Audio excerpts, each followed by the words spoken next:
El aire aquí en Jalisco, a esta hora en que el sol decide rendirse ante la noche, tiene un olor propio. Es una mezcla de tierra seca, del dulzor del maíz ya doblegado y del perfume discreto de las bugambillas que se empeñan en florecer en mi porche.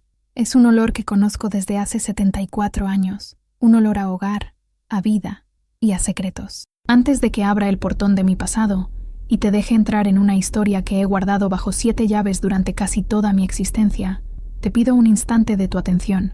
Historias como la mía, que viven en el silencio del pecho de tantas mujeres, necesitan un lugar para resonar. Si crees que toda voz merece ser escuchada, considera suscribirte a este canal.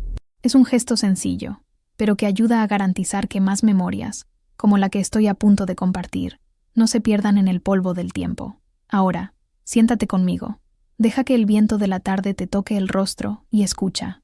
La madera de la mecedora cruje bajo mi peso, un sonido tan familiar como el latido de mi propio corazón. Es un ritmo lento, cansado. Mis nietos, ya hombres y mujeres hechos y derechos, están adentro, en la cocina, y sus risas llegan hasta mí como olas suaves. Me ven como la matriarca, la roca, la abuela Elvira, de manos arrugadas y consejos siempre listos. Mal saben ellos que los cimientos de esta roca están hechos de arena movediza. Mal saben que la mujer que les enseñó sobre la honestidad construyó su vida sobre la más profunda de las mentiras.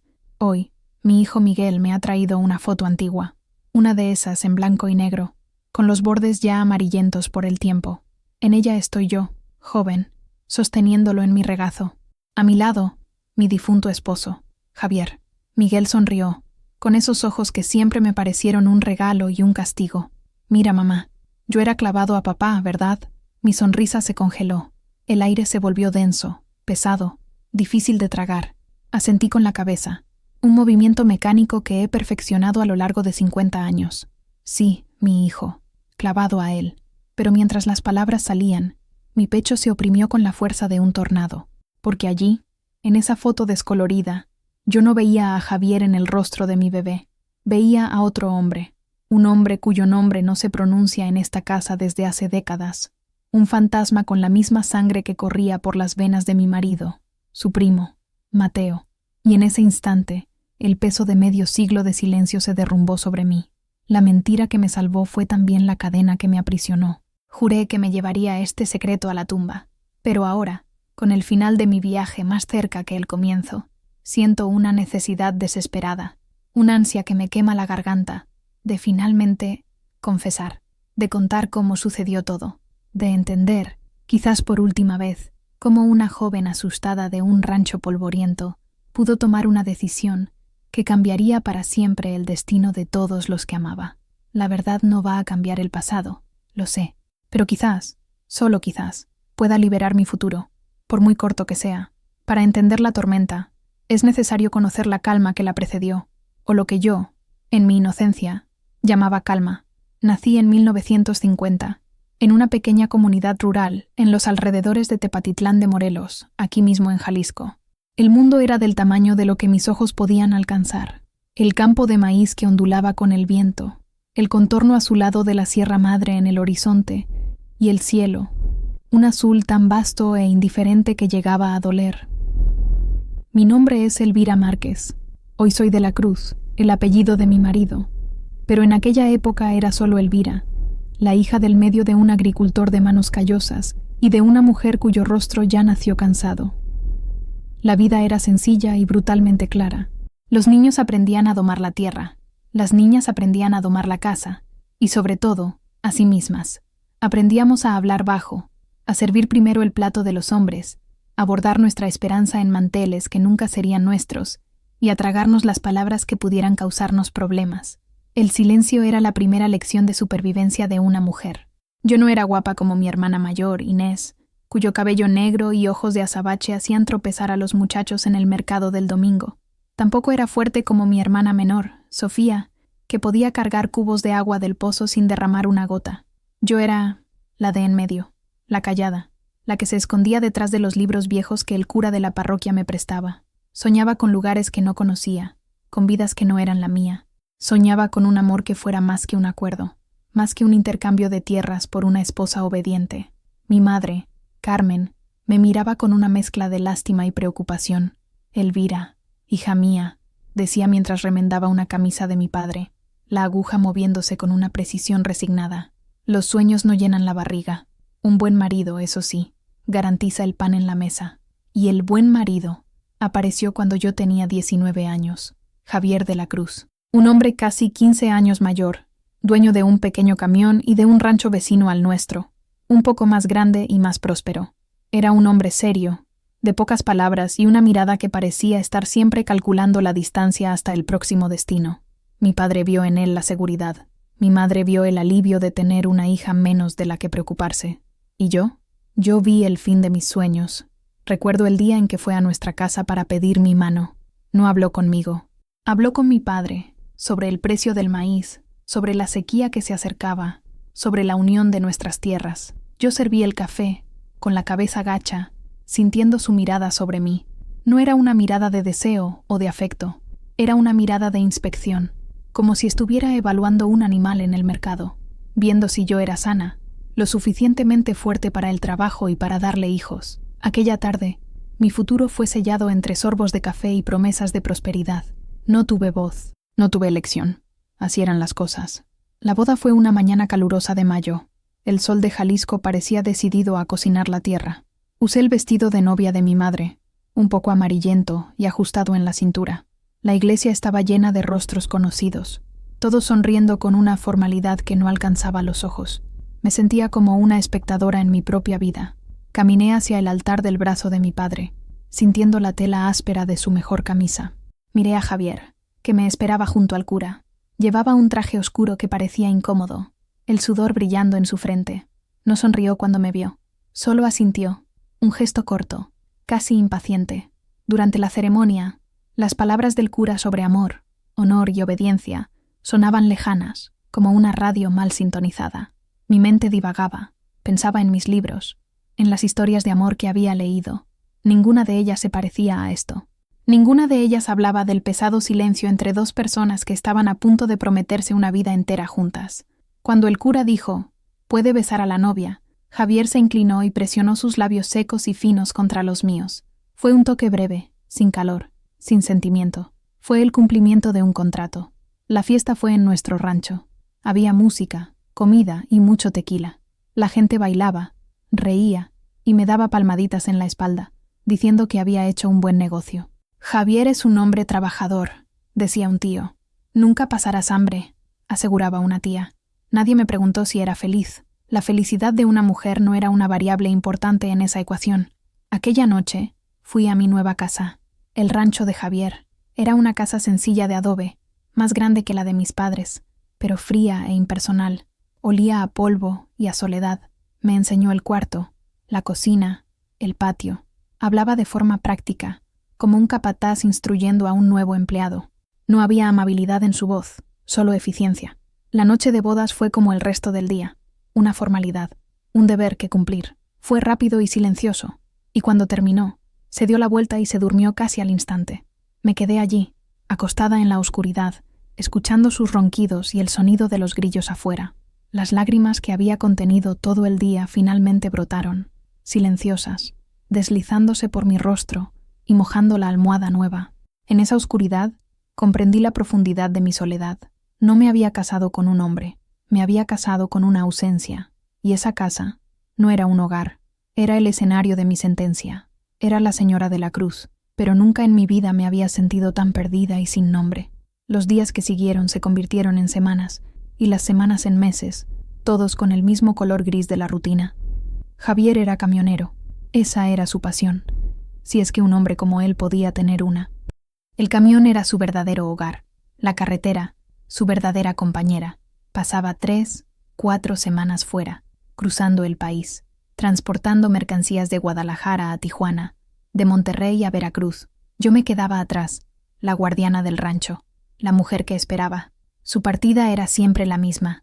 Se despertaba antes del amanecer, tomaba un café negro y fuerte en silencio, revisaba una lista de anotaciones en un cuaderno gastado y me daba las instrucciones.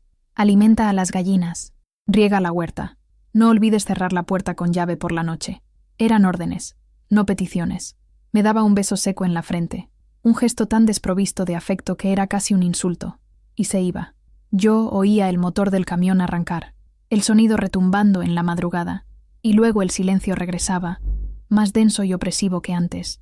La soledad era una presencia física. Se sentaba conmigo a la mesa durante las comidas, se acostaba a mi lado en la cama demasiado espaciosa y me acompañaba mientras yo hacía las tareas del rancho. Hablaba con las gallinas, con las plantas, con el viento, cantaba en voz baja para llenar el vacío, pero mi voz resonaba en las paredes de adobe y volvía a mí, recordándome lo sola que estaba. Cuando Javier regresaba, la casa cambiaba. Dejaba de ser mi refugio silencioso para convertirse en su punto de descanso. Llegaba exhausto, cubierto del polvo de la carretera, con el olor a diésel impregnado en su ropa. Traía consigo el cansancio del mundo exterior. Quería 3 cosas: un baño caliente, comida en la mesa y silencio. Me esforzaba por ser la esposa que él esperaba. Preparaba sus platos favoritos. Mantenía la casa impecable, la ropa lavada y planchada. Intentaba iniciar conversaciones sobre mi día, sobre una gallina que había empezado a poner, sobre la vecina que tuvo un bebé. Él respondía con monosílabos, sus ojos fijos en el plato o en la nada. No preguntaba por mí, por mis sentimientos, por mis miedos.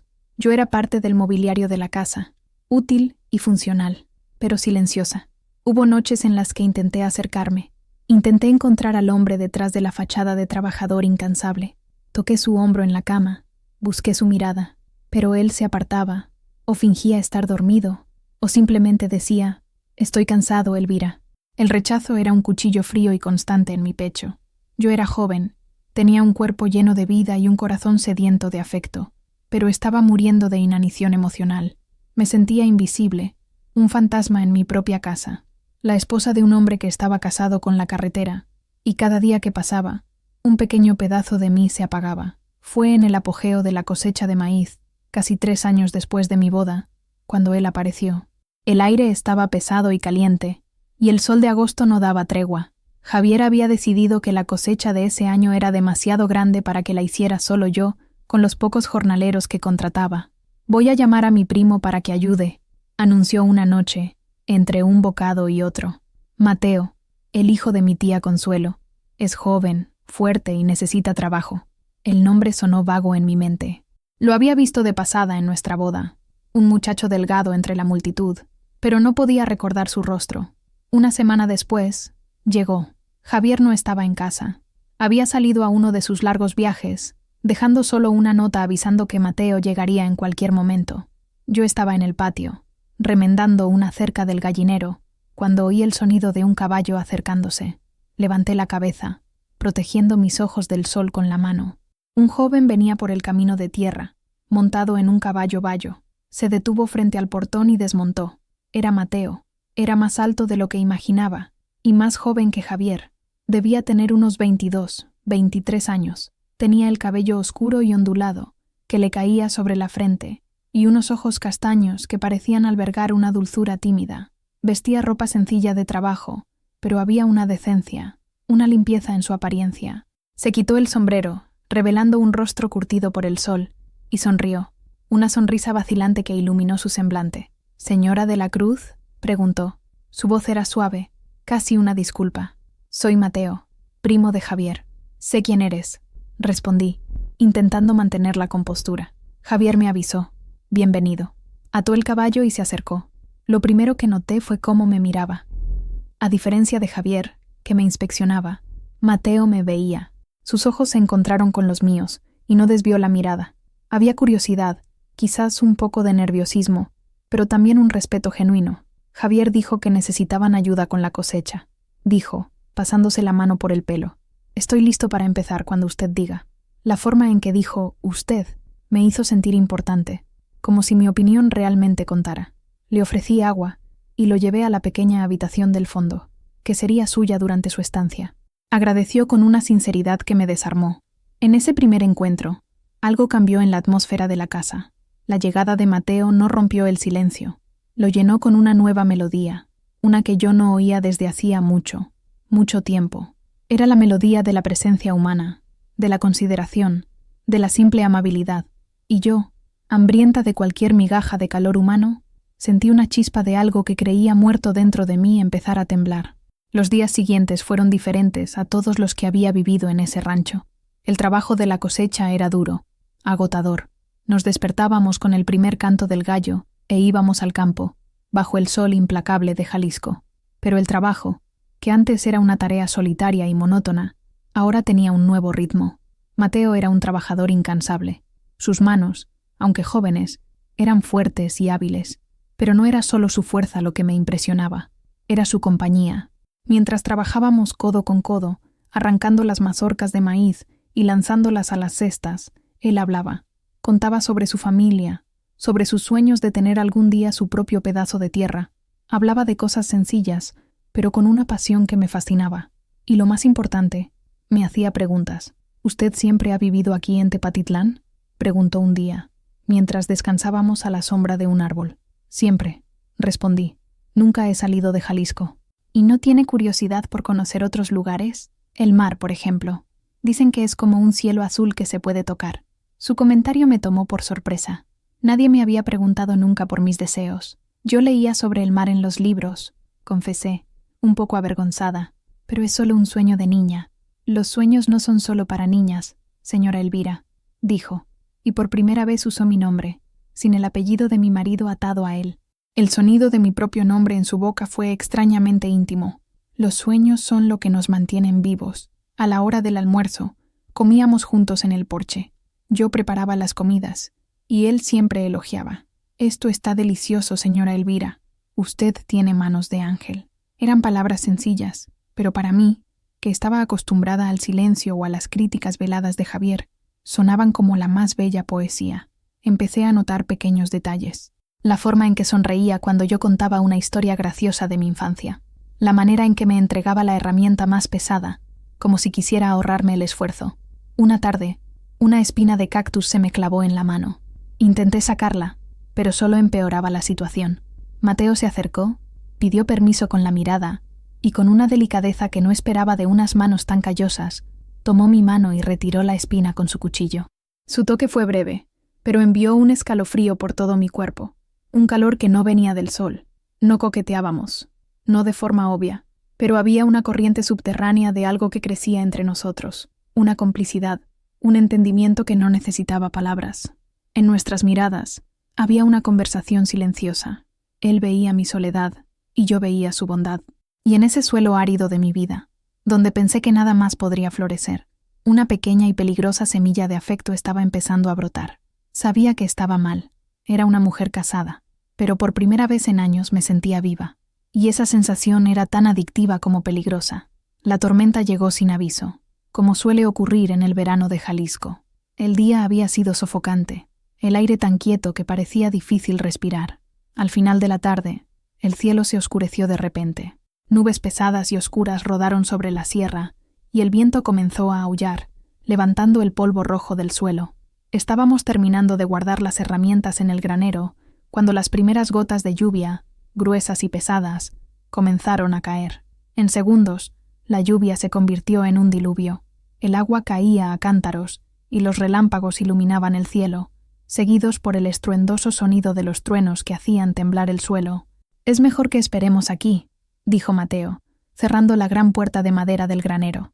«Es peligroso ir a la casa con esta tormenta». Nos quedamos allí, en la oscuridad del granero, con el olor a heno y tierra mojada llenando el aire. La única luz provenía de las rendijas de la puerta y de los destellos de los relámpagos. El sonido de la lluvia en el techo de lámina era ensordecedor, creando una burbuja que nos aislaba del resto del mundo.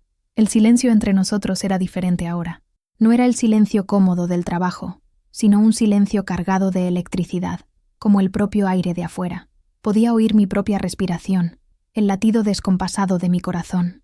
Me senté en una paca de heno, abrazando mis rodillas, intentando controlar el temblor que recorría mi cuerpo. No era miedo a la tormenta, era miedo a lo que estaba sucediendo dentro de mí. Mateo se sentó a una distancia respetuosa. Ninguno de los dos hablaba. El tiempo parecía arrastrarse. Entonces, un relámpago particularmente fuerte iluminó el granero por un instante, y en ese breve destello, nuestras miradas se encontraron. En esa mirada, lo vi todo. El mismo hambre, la misma soledad, el mismo deseo prohibido que ardía en mí. El trueno que vino a continuación pareció romper la última barrera que nos separaba. Se levantó y caminó lentamente hacia mí. Se arrodilló frente a mí. Su rostro estaba a centímetros del mío. No dijo nada. Solo levantó la mano y, con una vacilación que hacía el gesto aún más poderoso, me tocó la cara. Sus dedos estaban calientes contra mi piel fría. Apartó un mechón de pelo que la humedad había pegado a mi mejilla. Cerré los ojos. Sabía que debía apartarme, gritar, echarlo. Era la esposa de su primo. Pero la verdad es que no quería. Durante 3 años había sido un desierto, y allí, en ese toque, estaba la promesa de lluvia. «Elvira», susurró mi nombre, y el sonido fue una plegaria y una tentación. No respondí, solo me incliné hacia él, y entonces me besó. No fue como el beso seco y sin vida de mi boda. Fue un beso desesperado, hambriento, un beso que hablaba de semanas de deseo contenido, de años de soledad. Correspondí con la misma intensidad, mis manos aferrándose a sus hombros como si me estuviera ahogando y él fuera la única tabla de salvación. Aquella noche, en el granero, al son de la tormenta, traicioné a mi marido, traicioné mis votos, pero, de una forma retorcida y dolorosa, por primera vez en mucho tiempo, no sentí que me traicionaba a mí misma. Me sentí vista, deseada, viva. Fue una única noche, una única transgresión, pero no sabía, en ese momento, que las consecuencias de aquella tormenta me perseguirían por el resto de mi vida. El amanecer llegó limpio y despejado. El sol brillaba sobre un mundo que parecía renovado por la lluvia de la noche anterior. El aire estaba fresco, el olor a tierra mojada era casi dulce, pero dentro de mí, la tormenta no había pasado. Al contrario, se había instalado en mi pecho, una tormenta silenciosa de culpa y pavor. Me desperté antes que Mateo y volví a casa, con el corazón martilleando contra mis costillas a cada paso. El barro se aferraba a mis sandalias, así como la vergüenza se aferraba a mi alma. Miré la casa, el retrato de bodas en la pared de la sala, la cama vacía que compartía con Javier. Todo parecía acusarme. Cuando Mateo apareció para el desayuno, el aire entre nosotros estaba denso, cargado con las palabras no dichas de la noche anterior. No podía mirarme a los ojos. Yo me movía por la cocina como un autómata, sirviendo el café, poniendo el pan en la mesa, mis movimientos rígidos y torpes. «Yo creo que la cosecha ya casi termina», dijo, finalmente, rompiendo el silencio. Su voz era baja, casi inaudible. «Creo que puedo irme en 2 días». Aquellas palabras me golpearon como un puñetazo. Alivio y un dolor agudo se mezclaron dentro de mí. Alivio porque su presencia era un recordatorio constante de mi pecado. Dolor porque, a pesar de todo, la idea de volver a mi antigua soledad era insoportable. «Sí», logré decir, con la voz entrecortada. «El trabajo está casi terminado». Los 2 días siguientes fueron una tortura. Trabajamos en silencio, evitando la mirada del otro, evitando cualquier contacto accidental. La complicidad que había crecido entre nosotros fue reemplazada por una barrera de vergüenza y arrepentimiento.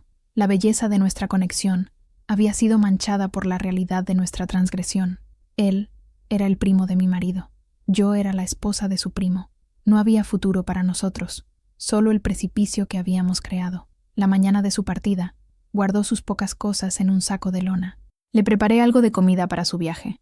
Cuando montó a caballo, finalmente me miró. Sus ojos estaban llenos de una tristeza que reflejaba la mía. «Elvira, perdóname», dijo, con la voz ronca. Yo solo negué con la cabeza. ¿Qué había que perdonar? Yo era tan culpable como él, si no más. «Vete con Dios, Mateo». Dudó un momento, como si quisiera decir algo más, pero no lo dijo. Solo giró el caballo y partió por el mismo camino de tierra por el que había llegado semanas antes. Me quedé allí, parada en el portón, observándolo alejarse hasta que no fue más que un punto en el horizonte. Y entonces, el silencio regresó. Pero era un silencio diferente. Ya no era solo vacío. Ahora, estaba lleno de memoria, de culpa y, sobre todo, de miedo. Un miedo frío que se anidó en mi estómago y que, presentía, no me abandonaría tan fácilmente. La casa estaba vacía de nuevo, pero mi corazón estaba peligrosamente lleno. El tiempo, que antes se arrastraba, ahora parecía tener una nueva y cruel urgencia. Cada día que pasaba era un día más para que el miedo creciera dentro de mí. Intentaba ahogarme en el trabajo, en la rutina, en la monotonía que antes tanto odiaba.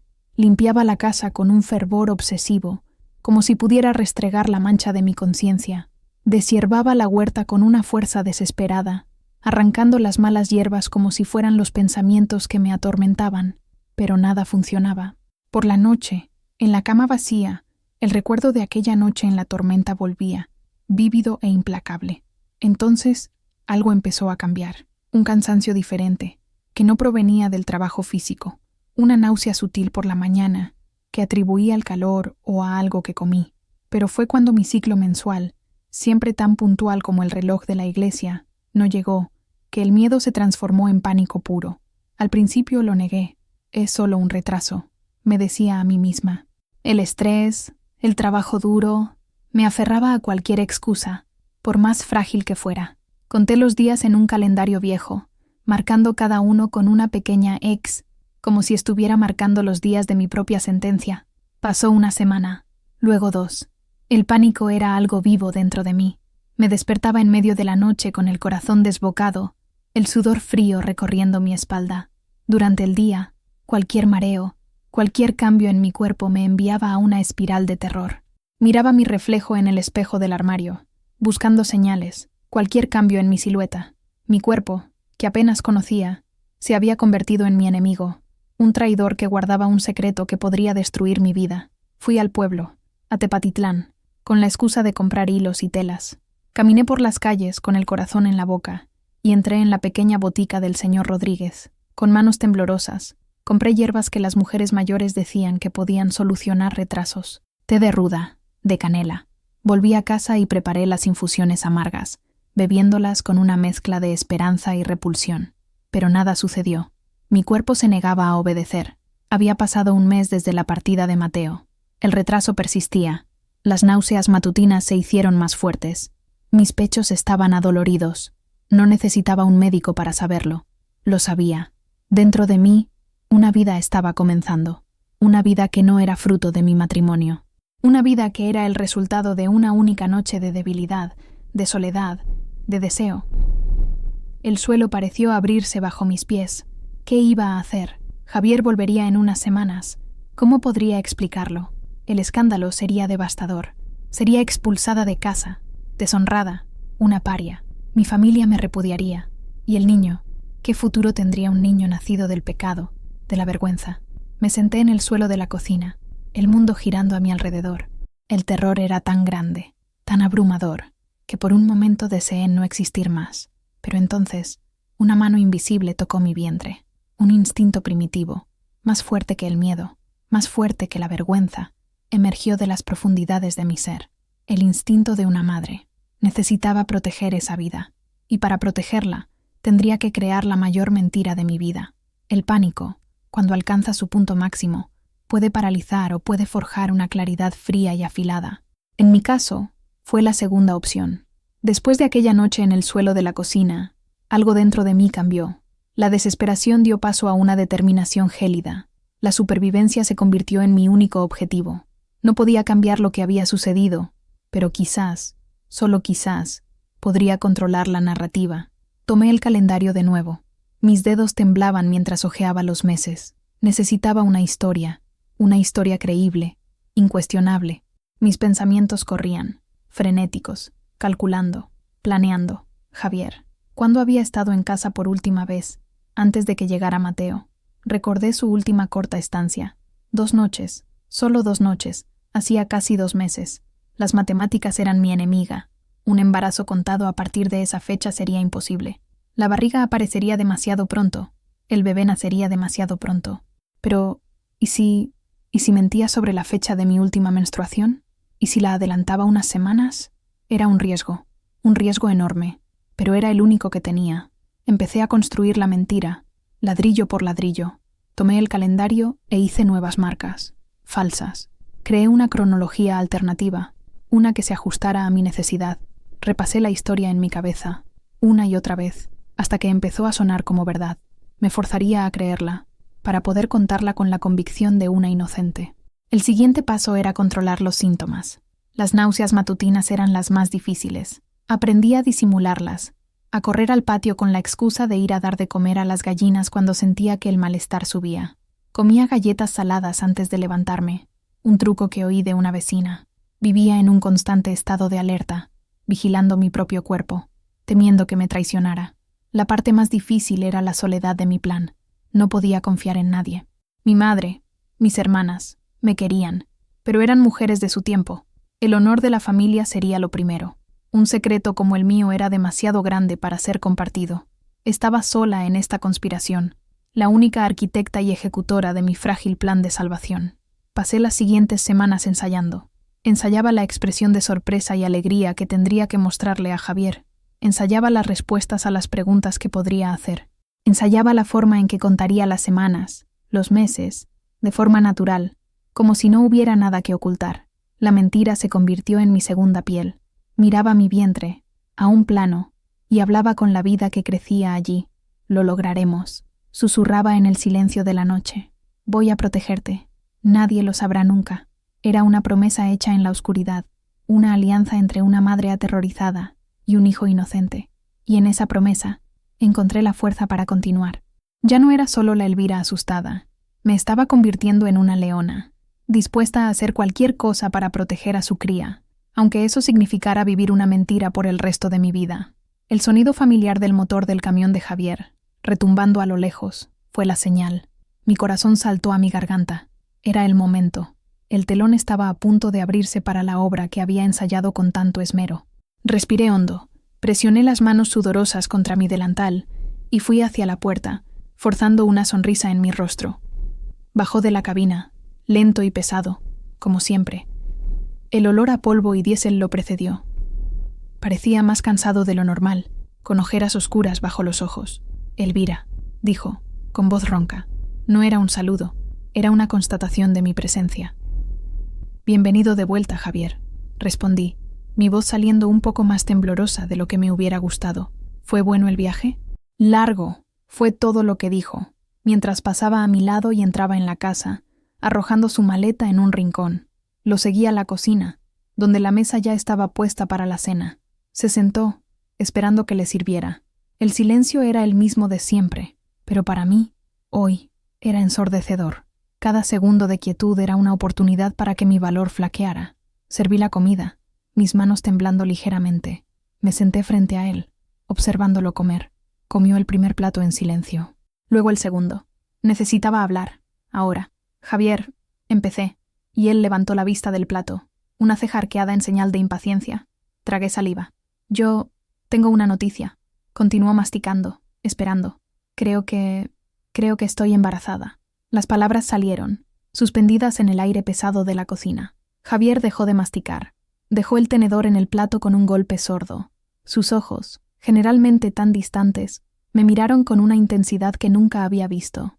Me examinó, de la cabeza a los pies, como si me viera por primera vez. El silencio que siguió fue el más largo de mi vida. Mi mente se disparó. No me ha creído. Está haciendo las cuentas. Él sabe. El sudor frío me corrió por la espalda. Entonces, sucedió algo inesperado. Las comisuras de su boca, generalmente tan rígidas, se curvaron en un esbozo de sonrisa. Una sonrisa genuina, cansada, pero real. «¿Embarazada?», repitió, la palabra sonando extraña en su boca. «¿Estás segura?» «Casi segura», mentí, bajando la mirada para parecer tímida. «Tengo unas semanas de retraso y me he sentido diferente». Se levantó, rodeó la mesa y se detuvo a mi lado. Por un momento, pensé que me iba a acusar, a interrogar. En cambio, puso su mano grande y áspera en mi hombro. El toque fue torpe, pero no hostil. «Un hijo», murmuró, más para sí mismo que para mí. «Un hijo de la cruz». Miró mi vientre, aún sin volumen, y luego mi rostro. Había un brillo en sus ojos que nunca había visto antes. Era orgullo.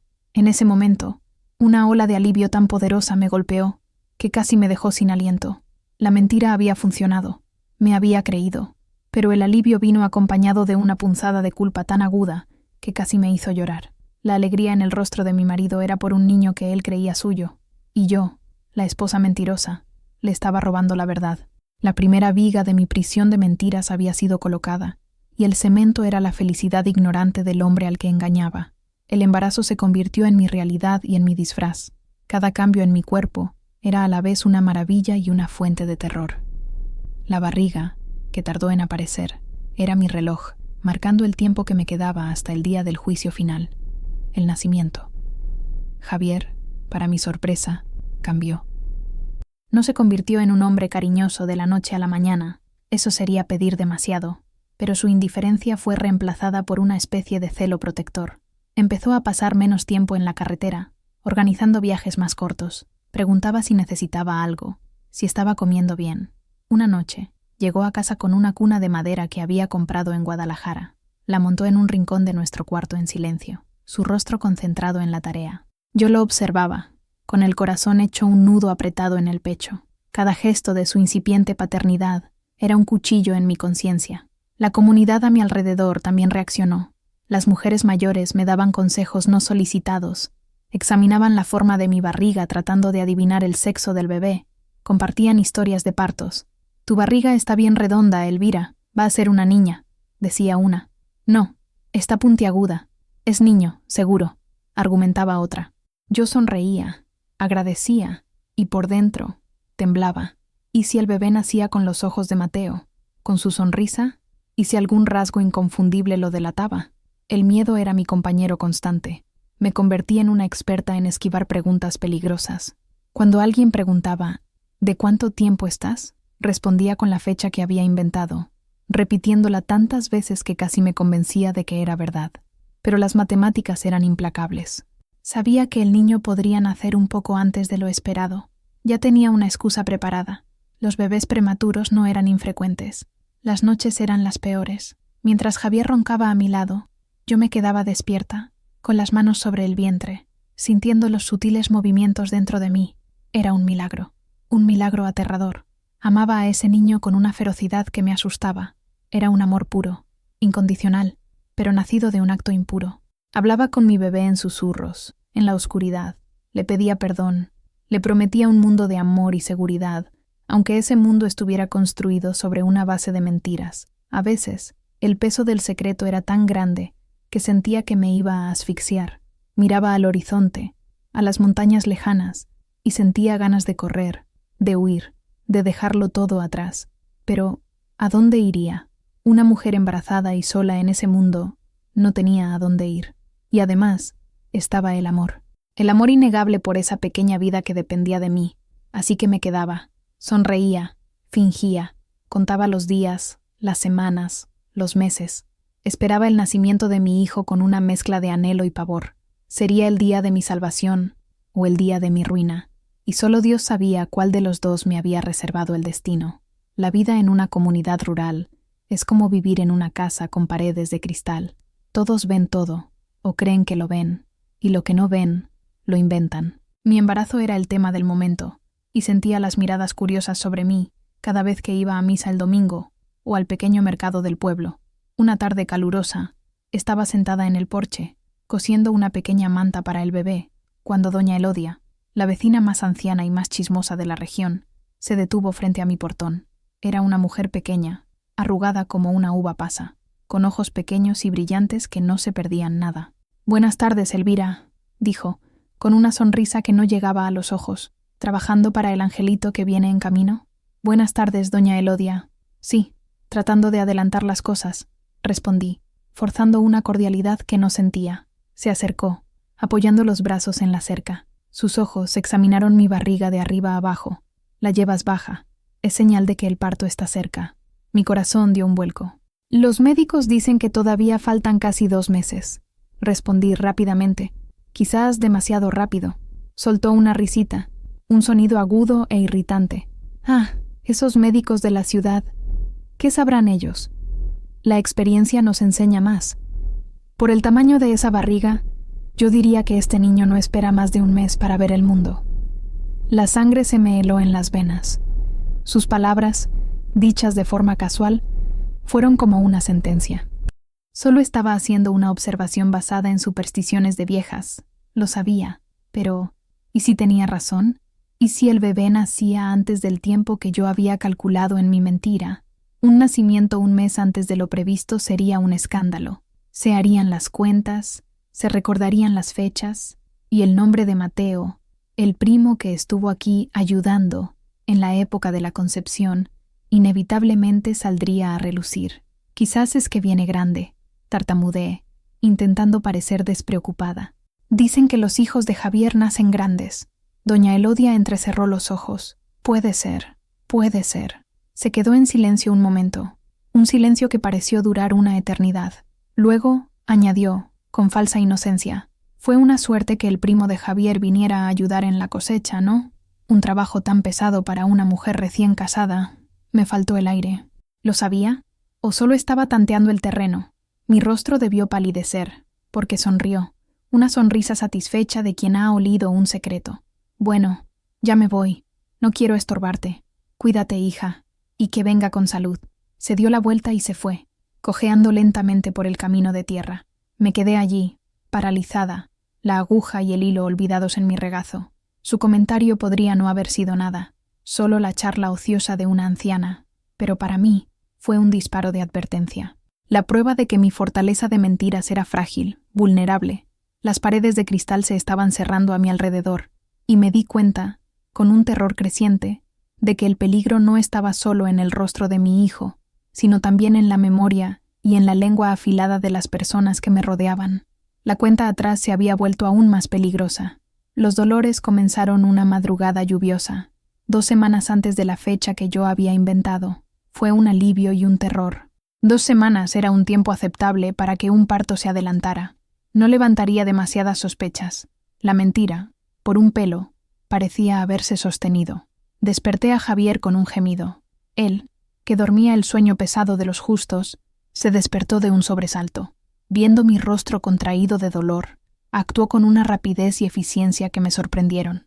En minutos, me ayudó a subir al camión, y estábamos en camino al pequeño hospital en Tepatitlán, traqueteando por el camino de tierra enlodado. El trabajo de parto fue largo y brutal. Las horas se fundieron en una neblina de dolor, sudor y agotamiento. Las contracciones venían en oleadas, cada una más fuerte que la anterior, arrancándome gritos que no sabía que era capaz de dar. En esa sala de partos estéril, con una partera de rostro severo dándome órdenes, no había espacio para el miedo al secreto. Solo había dolor, un dolor tan abrumador que purificaba, que me despojaba de todo, excepto del instinto primal de traer a mi hijo al mundo. Javier esperaba afuera. Podía oírlo caminar de un lado a otro en el pasillo. El sonido de sus pasos pesados era un contrapunto extraño a mi agonía. Estaba a punto de convertirse en padre de un niño que no era suyo, y la ironía de aquello se perdió en medio de mi sufrimiento. Y entonces, después de una eternidad, con un último esfuerzo que pensé que me partiría en 2, nació. El llanto llegó, fuerte, agudo, lleno de vida. La partera lo limpió y lo puso en mis brazos, y el mundo se detuvo.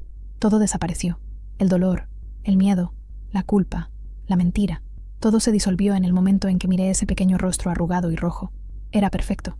Tenía un mechón de pelo negro y mojado, pequeñas manos que se cerraban y abrían, y ojos que, aunque hinchados, se abrieron por un instante para mirarme. En ese momento, un amor que nunca imaginé posible me inundó. Era una fuerza de la naturaleza, una ola gigante que barrió todo a su paso. Lo apreté contra mi pecho, llorando, pero ya no eran lágrimas de miedo o de dolor, eran lágrimas de un amor tan profundo, tan abrumador, que dolía. «Es un niño», dijo la partera, con una sonrisa cansada. «Un niño fuerte y sano. Un niño. Mi hijo». Examiné su rostro con una urgencia desesperada. Buscaba rasgos, semejanzas, la naricita, la boca. ¿A quién se parecía? Mi corazón martilleaba. Era el momento de la verdad, pero su rostro era solo el rostro de un recién nacido, un lienzo en blanco. No había nada que lo delatara, nada que lo condenara. En ese instante, con mi hijo en brazos, renací. La joven asustada que había entrado en esa sala de partos había muerto. En su lugar, había una madre. Y esa madre haría cualquier cosa, enfrentaría cualquier cosa, para proteger la pequeña y preciosa vida que sostenía. El secreto aún existía, pero ahora tenía un propósito mayor. Ya no era solo para salvarme a mí, era para salvarlo a él. La puerta se abrió y la enfermera permitió que Javier entrara. Caminó hacia la cama, con pasos vacilantes, casi tímidos. Su mirada pasó por mí y se posó de inmediato en el pequeño bulto en mis brazos. Sus ojos, generalmente tan opacos, se abrieron de par en par. «Es un niño, Javier», dije, con la voz débil pero firme. Se acercó, mirando al bebé con una expresión de asombro, como si estuviera viendo un milagro. ¿Puedo cargarlo? Con cuidado, le pasé a nuestro hijo a sus brazos. Javier, un hombre cuyas manos estaban acostumbradas a sujetar el volante de un camión y herramientas pesadas, tomó al bebé con una delicadeza torpe, como si tuviera miedo de romperlo. Miró el rostro del niño, su semblante duro deshaciéndose, y entonces lloró. Javier, el hombre al que nunca había visto derramar una sola lágrima, lloró. Lágrimas silenciosas corrieron por su rostro curtido por el sol, perdiéndose en su bigote. Acunó al bebé, murmurando palabras que no pude entender. Mi corazón se partió en 1000 pedazos. La culpa regresó, más fuerte y más cortante que nunca. Ese hombre estaba viviendo el momento más feliz de su vida, y era todo una farsa. Su alegría era la prueba de mi engaño. Se sentó en el borde de la cama, todavía sosteniendo al bebé. Examinó cada detalle del rostro dormido. De repente, sonrió. Una sonrisa ancha y genuina.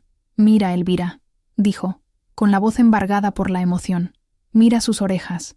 Son exactamente como las de mi padre, las orejas de los de la cruz». Me incliné para ver, y, por un capricho cruel o misericordioso del destino, era verdad.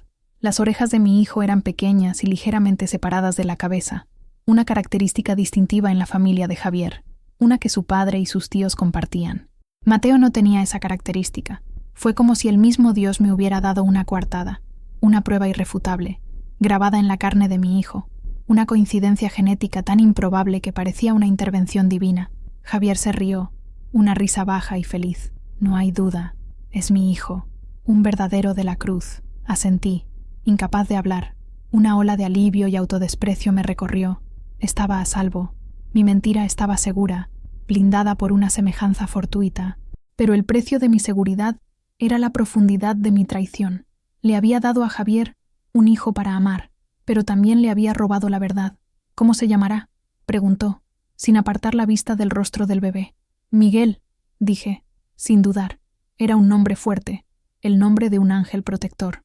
«Miguel de la Cruz». «Miguel», repitió, probando el nombre. «Me gusta. Es un buen nombre». Me devolvió al bebé, y en un gesto que me sorprendió, se inclinó y me besó la frente. No fue el beso seco y formal de siempre. Había gratitud, había emoción. «Gracias, Elvira. Me has dado un hijo». Cerré los ojos, apretando a Miguel contra mí. Sus orejas, esas pequeñas y perfectas orejas, eran mi salvación y mi eterna condena. Garantizaban que mi secreto moriría conmigo, pero también garantizaban que la mentira viviría para siempre. Los primeros años de la vida de Miguel fueron como un bálsamo para mi alma herida. Era un niño tranquilo y sonriente, con ojos grandes y curiosos que parecían absorber el mundo. Cuidar de él se convirtió en el centro de mi universo, mi razón de ser. Cada sonrisa, cada balbuceo, cada pequeño paso era una afirmación de la vida, del amor, y de alguna manera me ayudaba a empujar la culpa a un rincón más oscuro de mi mente. Mi amor por Miguel era feroz, casi desesperado. Lo sobreprotegía, lo llenaba de besos y abrazos, le cantaba para dormir todas las noches. Era el amor de una madre, sí, pero había algo más. Estaba la necesidad constante de compensar al padre que nunca conocería, el secreto de su origen, la mentira que lo rodeaba. Sentía que necesitaba amarlo por 2, por 3, para llenar todos los vacíos que yo misma había creado. Javier, por su parte, era un padre presente a su manera. Seguía siendo un hombre de pocas palabras, pero su mirada hacia Miguel estaba llena de un orgullo que rozaba la adoración. Le enseñó al niño a caminar, a patear una pelota, a reconocer el sonido del motor de su camión. Cuando volvía de viaje, siempre traía un pequeño regalo para Miguel, un carrito de madera, una fruta diferente, alguna baratija que encontraba en algún mercado al borde de la carretera. La dinámica entre ellos era curiosa. Javier no era un padre de abrazos o de palabras dulces. Su afecto se demostraba de forma práctica. Construyó un columpio para Miguel en el patio. Pasaba horas arreglando sus juguetes rotos. Miguel, a su vez, idolatraba a ese hombre grande y silencioso. Corría a recibirlo a la puerta. Se sentaba en su regazo por la noche, escuchando las pocas historias que Javier contaba sobre sus viajes. Observaba a los dos juntos con una mezcla de alegría y dolor. Era hermoso ver el amor genuino que crecía entre ellos. Un amor construido sobre mi mentira. A veces, cuando veía a Javier enseñándole a Miguel a hacer un nudo o a silbar, la culpa me golpeaba con la fuerza de una ola. Me sentía una impostora, una directora de teatro que había elegido a los actores equivocados para la obra de su vida. Pero entonces Miguel corría hacia mí, Me abrazaba con sus bracitos y decía, «Mamá», y todo lo demás desaparecía. El amor por él era mi brújula, mi norte. Por él continuaría la obra. Por él sería la mejor actriz que el mundo hubiera visto jamás. El parecido físico seguía siendo mi ancla. A medida que Miguel crecía, desarrollaba más rasgos de la familia de la Cruz. La mandíbula cuadrada, la forma de caminar. La gente del pueblo comentaba, «Vaya, Elvira, este niño es la copia de Javier cuando era pequeño». Cada comentario era una bendición y una maldición, una confirmación de que mi secreto estaba a salvo y un recordatorio constante de su existencia. Vivía en un estado de gratitud aterrorizada, agradeciendo al cielo por la suerte que me protegía y me condenaba al mismo tiempo. Los años pasaron como el viento que barre los campos de maíz, rápidos e implacables. Miguel dejó de ser un niño y se convirtió en un muchacho. La vida en el rancho seguía su curso, una rutina de trabajo, de estaciones que se sucedían, de pequeñas alegrías y preocupaciones silenciosas. El secreto, con el tiempo, se convirtió en parte de mí. Ya no era una herida abierta, sino una cicatriz antigua, que a veces picaba, a veces dolía con el cambio del tiempo, pero que siempre estaba allí, bajo la piel. No había tenido noticias de Mateo en años. Después de que se fue como si la tierra se lo hubiera tragado. Su familia, que vivía en otro estado, tenía poco contacto con el lado de Javier. Su nombre rara vez se mencionaba. A todos los efectos, era solo un recuerdo lejano, el primo que vino a ayudar en una cosecha hacía mucho tiempo. Pero el pasado tiene la costumbre de no permanecer enterrado. Un día, estaba en el pueblo, comprando víveres, cuando me encontré con una prima lejana de Javier, una mujer a la que veía quizás una vez al año en algún bautizo o funeral. Estábamos hablando de trivialidades cuando ella, de repente, dijo, «¿Supiste de la tragedia con la familia de la tía Consuelo?» Mi corazón se detuvo. Tía Consuelo era la madre de Mateo. No supe nada, respondí, intentando mantener la voz calmada. Pues sí, una tristeza, continuó, ajena a mi tormento. Su hijo, Mateo, ¿te acuerdas de él? Aquel muchacho guapo que estuvo por aquí una vez. Se murió. La bolsa de la compra se me resbaló de la mano y las naranjas rodaron por la acera polvorienta. El mundo a mi alrededor se quedó en silencio. Un zumbido se apoderó de mis oídos. ¿Se murió? Logré susurrar. ¿Cómo? Un accidente de trabajo. Parece que estaba trabajando en una construcción en la Ciudad de México y se cayó de un andamio. Fue instantáneo. Dejó esposa y 2 hijas pequeñas. Una tragedia. Pobrecita Consuelo. Mateo, muerto, con esposa e hijas. La noticia me golpeó con la fuerza de un rayo. Una parte de mí, una parte que ni siquiera sabía que aún existía, se hizo añicos. El joven de ojos dulces, el hombre que me besó en la tormenta, el padre biológico de mi hijo, se había ido, para siempre. Recogí las naranjas del suelo, mis manos temblando incontrolablemente. Le di las gracias a la prima por la información y caminé a casa en un estado de sopor. Había construido una vida, tenía una familia. ¿Habría pensado alguna vez en mí? ¿Habría sospechado que había dejado algo más que un recuerdo atrás? Y sus hijas, mis hijas, en cierto modo, eran hermanas de mi Miguel, hermanas que nunca se conocerían, unidas por un secreto que solo yo conocía. Aquella noche lloré por primera vez por Mateo, lloré por el joven que fue, por la vida que perdió, por la familia que dejó, y lloré por la insoportable complejidad de mi propia vida. Su muerte no me liberó del secreto, al contrario, lo selló para siempre. Ahora, yo era la única guardiana de la verdad, el único puente entre el pasado y el presente. La muerte de Mateo no fue un final, fue la garantía de que mi sentencia era, de hecho, perpetua. Miguel creció y se convirtió en un joven reflexivo y observador. Tenía la fuerza y la ética de trabajo de Javier, pero poseía una sensibilidad, una amabilidad innata que me recordaba dolorosamente a Mateo. Era en esa amabilidad donde veía el fantasma de mi pasado. Cuando tenía unos 12 años, comenzó la fase de las preguntas. Los niños son curiosos por naturaleza, pero la curiosidad de Miguel parecía más profunda, más investigadora.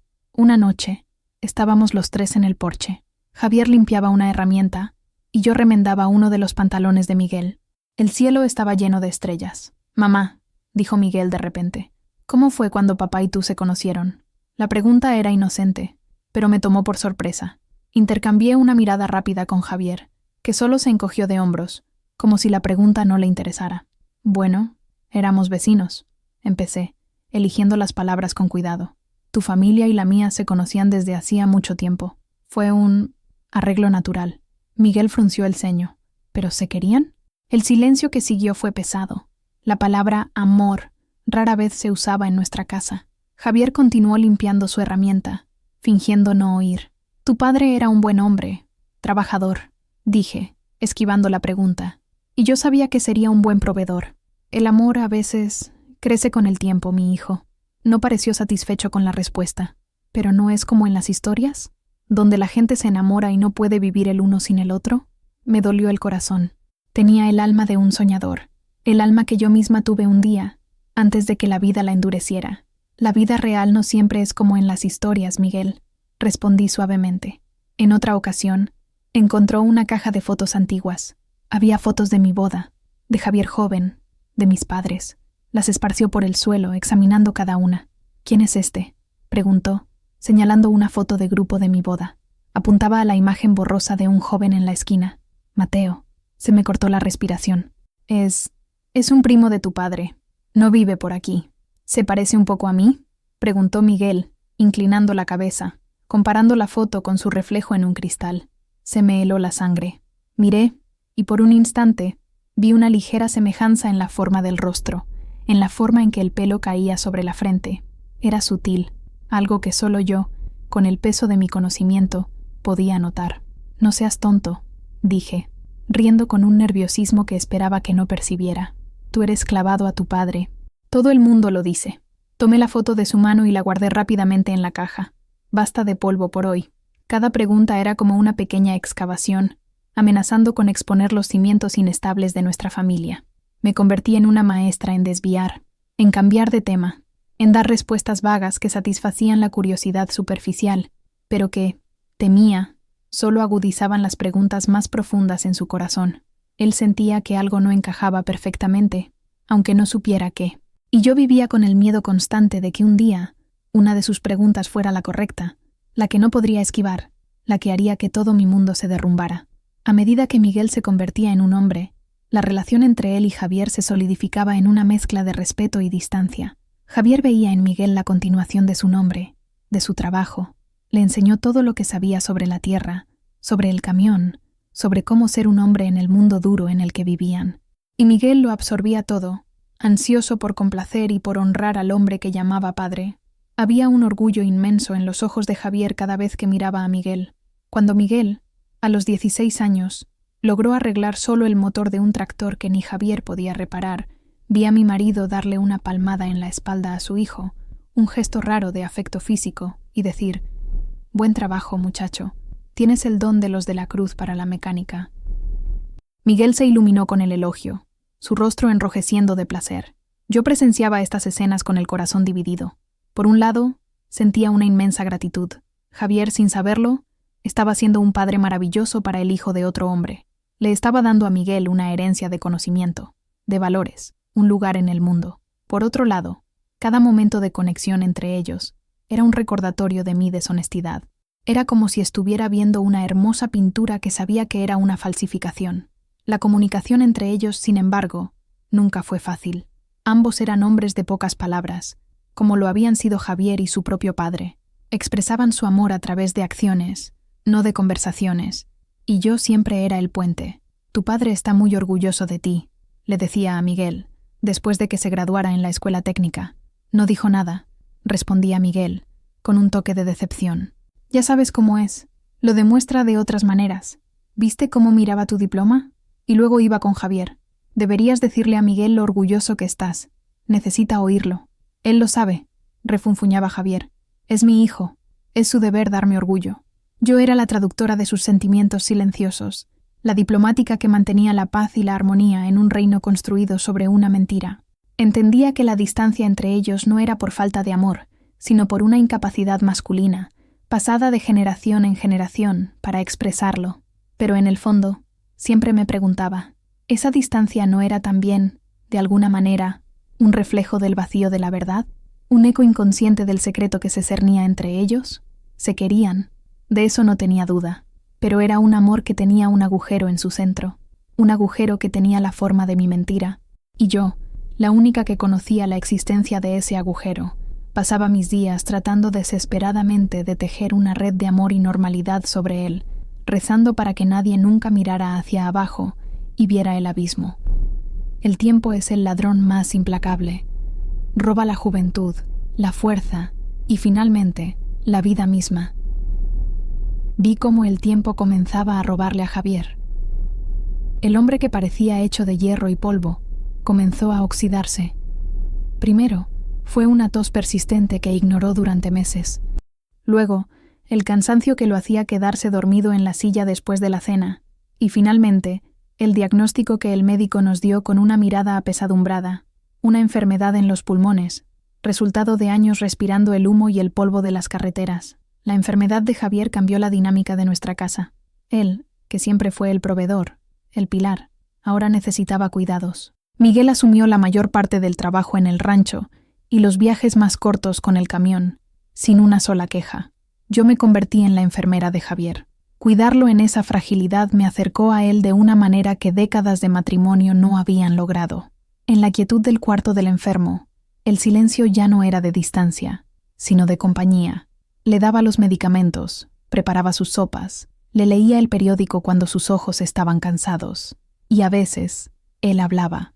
Una tarde, mientras el sol poniente pintaba la habitación de naranja, tomó mi mano. Su mano, antes tan fuerte, ahora era delgada y temblorosa. «Fuiste una buena esposa, Elvira», dijo, con la voz un susurro ronco. Las lágrimas brotaron en mis ojos.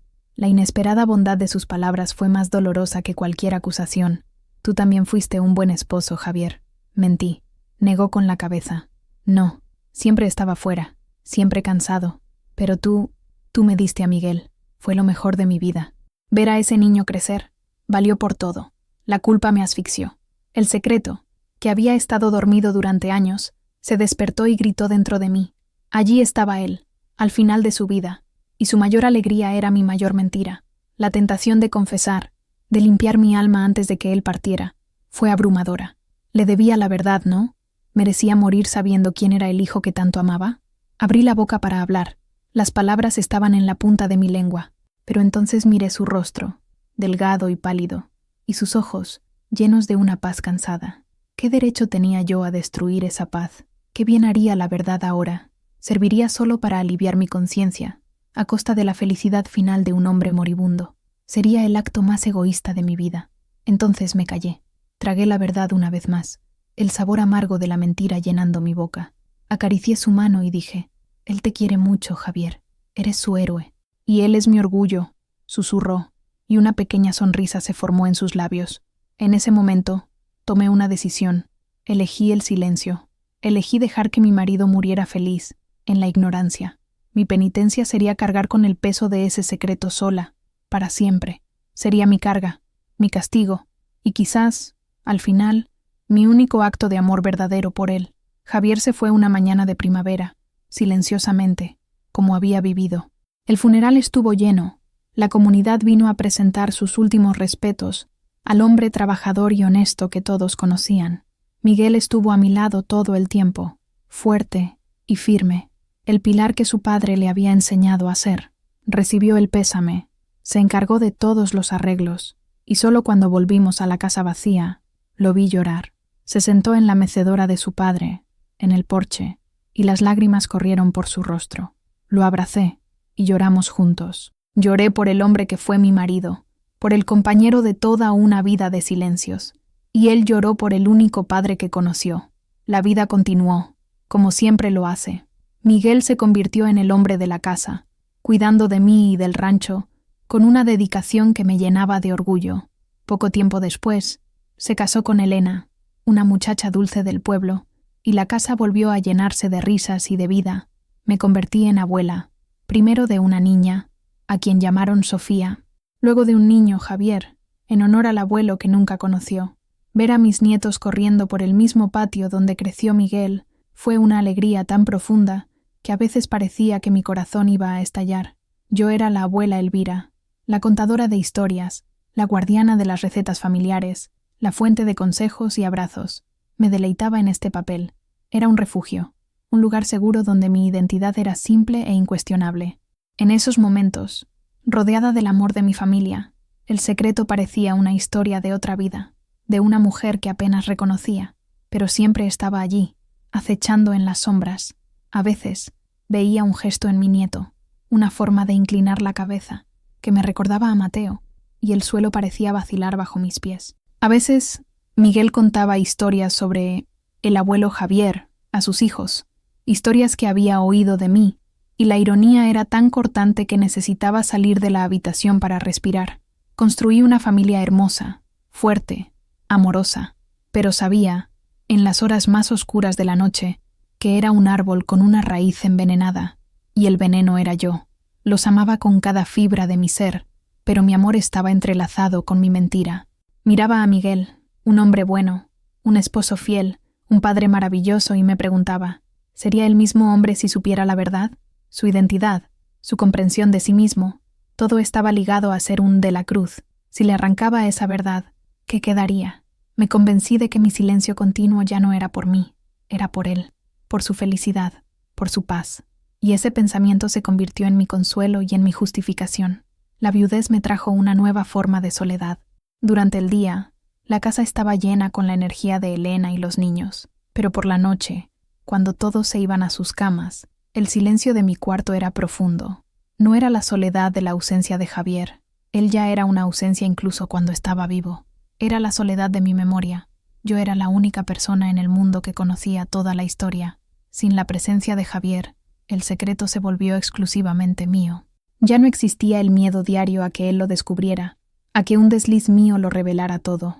Ese miedo fue reemplazado por un peso diferente, el de la responsabilidad histórica. Yo era la única que sabía de la existencia de Mateo en nuestro linaje, la única que sabía que la sangre que corría por las venas de mis nietos provenía de dos fuentes diferentes de la misma familia. Empecé a vivir mucho en el pasado. Sentada en mi mecedora en el porche, revisitaba cada escena, la llegada de Mateo, el trabajo en el campo de maíz, la tormenta, la culpa, el miedo, el nacimiento de Miguel, las orejas, la muerte de Javier. Eran como las cuentas de un rosario que pasaba por mis dedos, una por una, rezando una plegaria silenciosa de arrepentimiento y gratitud. Me convertí en la matriarca de la familia, la figura de sabiduría y fuerza que todos buscaban. Mis consejos eran valorados, mis historias eran escuchadas con atención. La gente me veía como un ejemplo de resiliencia, la viuda que mantuvo a la familia unida y próspera. Nadie imaginaba el fraude que sentía ser. Cada elogio, cada mirada de admiración, era como un pequeño carbón encendido en mi conciencia. El tiempo comenzó a pesar en mis huesos. Mis manos se mancharon y arrugaron. Mi cabello, hacía mucho tiempo, se había vuelto completamente blanco. Veía mi reflejo en el espejo y me preguntaba quién era esa anciana. La joven Elvira, la soñadora que leía libros. ¿La reconocería? ¿La perdonaría? El secreto, que antes era una tormenta, se calmó y se convirtió en un lago oscuro y profundo dentro de mí. Sabía que, en el fondo de ese lago, la verdad reposaba, y sabía que, tarde o temprano, algo o alguien perturbaría la superficie del agua. No sabía cómo ni cuándo, pero sentía que la historia aún no había llegado a su fin. La obra que empecé a representar hacía 50 años todavía necesitaba su último acto. Y yo, la actriz principal, estaba cansada de cargar con el peso del guión, cansada de interpretar un papel que no era el mío. Ansiaba que cayera el telón. El día que lo cambió todo comenzó como cualquier otro. Un domingo. La casa olía a café y a tortillas frescas. Miguel y su familia habían ido a misa, y yo me quedé en casa, diciendo que mis viejas piernas necesitaban un descanso. La verdad es que necesitaba el silencio. Cuando regresaron, mi nieto, el pequeño Javi, vino corriendo hacia mí, con los ojos brillantes de emoción. Llevaba una caja de zapatos vieja y polvorienta. «Abuela, abuela, papá me dejó ver las fotos antiguas, las que están guardadas en el armario». Mi corazón dio un vuelco. Era la misma caja que Miguel había encontrado cuando era niño. La caja que yo había escondido en el fondo del armario, esperando que fuera olvidada. Miguel venía justo detrás, sonriendo. Insistió mamá. Quería ver cómo era el abuelo de joven. Me senté con ellos en el suelo de la sala, y Javi comenzó a sacar las fotos, una por una. Se reía de la ropa, de los peinados. Señalaba la foto de Javier joven y decía, «Mira, papá, el abuelo». Y entonces, sucedió. Tomó la foto de mi boda, la misma foto, la foto de grupo, con la imagen borrosa de Mateo en la esquina. «¿Quién es este, abuela?», preguntó Javi, su dedito apuntando al rostro de Mateo. Iba a dar la misma respuesta evasiva de siempre. «Es solo un primo lejano, mi amor». Pero, antes de que pudiera hablar, Miguel tomó la foto de la mano de su hijo. Se quedó mirando la imagen durante un largo rato. Un extraño silencio cayó sobre la sala. Frunció el ceño, inclinando la foto hacia la luz. «¡Qué curioso!», murmuró, más para sí mismo. «Nunca me había fijado antes». «¿Fijado en qué, mi hijo?», pregunté, con la boca seca. Levantó la vista de la foto y me miró. Y en sus ojos, por primera vez, no vi solo amor y respeto. Vi una pregunta de 50 años. «La forma de sus ojos, mamá, es igual a la de Javi». Mi mundo dejó de girar. Tenía razón.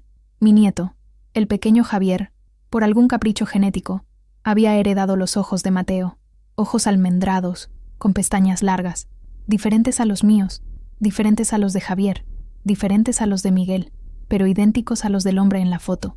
Me quedé sin aire. No había cómo negarlo, no había cómo desviarlo. La prueba ya no estaba en una semejanza sutil, sino en el rostro de mi propio nieto. El pasado ya no era un fantasma. Estaba vivo, mirándome a través de los ojos de un niño. Miguel continuó mirándome, la foto temblando ligeramente en su mano. No estaba enojado, estaba confundido, y un profundo dolor comenzaba a asomar en su rostro. La pregunta que no se atrevía a hacer estaba allí, suspendida entre nosotros, y lo supe. El tiempo se había acabado. El lago oscuro había sido perturbado. El telón finalmente estaba cayendo. Ya no podía huir.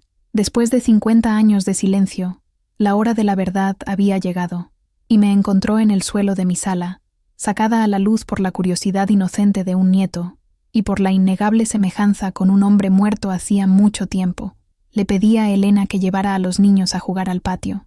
Debió de sentir la tensión en el aire, porque no hizo preguntas. Solo asintió, y guió a los nietos hacia afuera, cerrando la puerta suavemente detrás de sí. Nos quedamos solos en la sala, Miguel y yo, el hombre que amaba más que a mi propia vida, y el secreto que se interponía entre nosotros. Todavía sostenía la foto. Su mirada iba de la imagen a mi rostro, buscando, implorando una explicación que tuviera sentido. Me levanté con dificultad, mis articulaciones protestando. Me senté en mi mecedora, el crujido familiar sonando como un suspiro cansado en el silencio. «Siéntate, mi hijo», dije, con la voz sorprendentemente tranquila. Se sentó en el sofá frente a mí, el cuerpo rígido, la foto aún en sus manos como si fuera una evidencia en un tribunal. No sabía por dónde empezar. ¿Cómo se resume toda una vida de mentiras? ¿Cómo se explica lo inexplicable? Entonces, comencé por el único lugar posible, el principio. «Tu padre, Javier, era un buen hombre», empecé, con la voz entrecortada, «pero era un hombre distante. La carretera era su vida. Y yo era muy joven y muy solitaria. Y entonces se lo conté todo. Las palabras salieron, primero tropezando, luego fluyendo como un río que finalmente rompe una presa.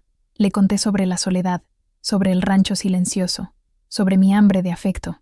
Le conté sobre la llegada de Mateo, sobre su bondad, sobre la conexión que creció entre nosotros. Le conté sobre la tormenta, sobre la única noche de debilidad en el granero. Miguel escuchaba en silencio absoluto. Su rostro era una máscara de piedra, impenetrable. No podía leer sus pensamientos, no podía descifrar sus emociones. Solo escuchaba, con los ojos fijos en mí. Le conté sobre el pánico del descubrimiento, sobre el plan desesperado, sobre las cuentas falsas en el calendario. Le conté sobre el día en que se lo dije a Javier, sobre su orgullo, sobre su alegría. Y luego, le conté sobre su nacimiento, sobre el miedo que sentí y sobre la milagrosa y cruel coincidencia de sus orejas. Cuando terminé de hablar, un pesado silencio cayó sobre la sala, un silencio más profundo que cualquiera que hubiera conocido. Había vaciado mi corazón, derramado el veneno que guardé durante 50 años. Me sentía hueca, exhausta y terriblemente vulnerable. Finalmente, Miguel habló. Su voz era un susurro ronco, casi irreconocible. Entonces, toda mi vida. No pudo terminar la frase. «Te he amado, Miguel», dije, las lágrimas finalmente corriendo por mi rostro. «Te he amado desde el primer momento en que te sentí dentro de mí. Cada decisión que tomé, correcta o incorrecta, fue para protegerte, para darte una vida, un nombre, un padre. Bajó la cabeza, cubriéndose el rostro con las manos. Sus hombros comenzaron a temblar, y entonces lloró, no como un niño, sino como un hombre cuyo mundo acaba de ser destrozado. Un llanto silencioso, profundo, de un dolor que apenas podía imaginar. No me acerqué a él, no lo toqué. Sabía que no tenía ese derecho. Solo me quedé sentada, en mi mecedora, presenciando el dolor que mi mentira finalmente había causado. El clímax de mi historia no fue un grito, sino el sonido del llanto de un hijo que acababa de perder a su padre por segunda vez. Y sabía que, cualquiera que fuera su veredicto, me lo merecía. Miguel lloró durante mucho tiempo, y yo esperé. Había esperado 50 años para este momento. Podía esperar un poco más. Cuando finalmente levantó la cabeza, sus ojos estaban rojos e hinchados. Parecía mayor, como si hubiera envejecido una década en esa sala. Miró la foto en su mano y, con un gesto lento, la colocó sobre la mesa. Luego, me miró. El hombre que me crió, que me enseñó todo, él no era mi padre, dijo con la voz vacía. Él fue tu padre, Miguel. Insistí, suavemente. Fue más padre para ti de lo que muchos padres de sangre son para sus hijos. La sangre no lo hizo tu padre, el amor lo hizo. Se quedó en silencio, ponderando mis palabras. Podía ver la lucha en su rostro, la batalla entre el dolor de la traición y el amor de toda una vida. ¿Por qué, mamá?, preguntó. Y esa era la pregunta central, la que realmente importaba. ¿Por qué nunca me lo contaste? Por miedo, confesé. Al principio, miedo a perderlo todo. Después, miedo a hacerte daño. Miedo a destruir al hombre bueno en que te convertiste. Pensé que el silencio era una forma de protegerte. ¿Protegerme?, dijo, con una risa amarga. Construiste mi vida sobre una mentira. Sí, admití. Lo hice. Fue la elección de una joven desesperada. Y he vivido con ella todos los días. Si me odias, lo entiendo. Me lo merezco. Se levantó y comenzó a caminar por la sala, de un lado a otro, como un animal enjaulado. Lo observé, con mi corazón en sus manos. Finalmente, se detuvo frente a la ventana, mirando a sus hijos que jugaban en el patio, ajenos al terremoto que ocurría dentro de la casa. Los observó durante un largo rato. Luego, se volvió hacia mí. «No te odio, mamá», dijo, y las palabras me golpearon con la fuerza de una absolución que no merecía. «No puedo.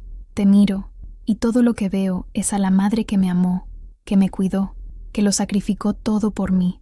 Caminó hacia mí y se arrodilló a mis pies, tal como lo había hecho Mateo tantos años antes en el granero. Tomó mis manos arrugadas entre las suyas. «Estoy herido», dijo, sus ojos buscando los míos. «Estoy confundido, y creo que voy a necesitar mucho tiempo para entender todo esto. Pero tú sigues siendo mi madre, y yo sigo siendo tu hijo. Nada puede cambiar eso». Las lágrimas volvieron, pero esta vez eran de alivio, de una gratitud tan inmensa que me dejó sin palabras. Me había perdonado. O, al menos, estaba dispuesto a intentarlo. Me senté aquí, en el porche, durante horas después de que él se fuera. El sol se puso, pintando el cielo con los mismos colores que he visto toda mi vida. La historia está contada. El secreto ya no es solo mío. El peso ha sido compartido, y quizás ahora, finalmente, comience a disminuir. No sé qué nos depara el futuro. Sé que nuestra familia nunca volverá a ser la misma. Habrá cicatrices. Pero la verdad, por muy dolorosa que sea, también tiene el poder de sanar. Tomé decisiones equivocadas, movida por el miedo y la soledad, pero de una mentira nació un amor verdadero. Y quizás, a fin de cuentas, eso es lo que importa. Mi nombre es Elvira Márquez de la Cruz, y esta es mi historia.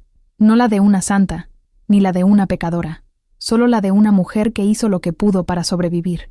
Y así, mi viaje de silencio llega a su fin. Compartir esta verdad contigo ha sido el último paso para encontrar mi paz. Si esta confesión, si este trozo de mi vida te ha conmovido de alguna manera, házmelo saber. Tu suscripción, tu comentario, tu me gusta, son más que números. Son una señal de que hemos sido escuchados, de que nuestras historias complejas e imperfectas importan. Gracias por escucharme. Gracias por ser mi testigo.